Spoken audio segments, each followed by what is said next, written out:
एको नदी हा गहनवा पिया हम करबै मुकदमा। एको नदी हा गहनवा पिया हम करबै मुकदमा। तनिको जे बोली है ई सास ससुर जी, तनिको जे बोली है ई सास ससुर जी। एको न मानब कहनवा हो पिया करबै मुकदमा। एको न मानब कहनवा पिया हम करबै मुकदमा।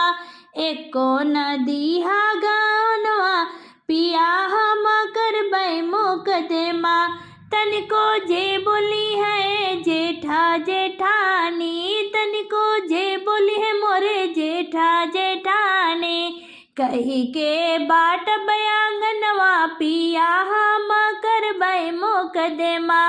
कही के बाट बयांगनवा पिया हम करबै मुकदमा।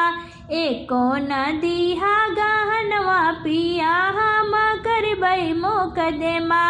तनिको जे बोली है मोरे देवर देवरानी, तनिको जे बोली है मोरे देवर देवरानी।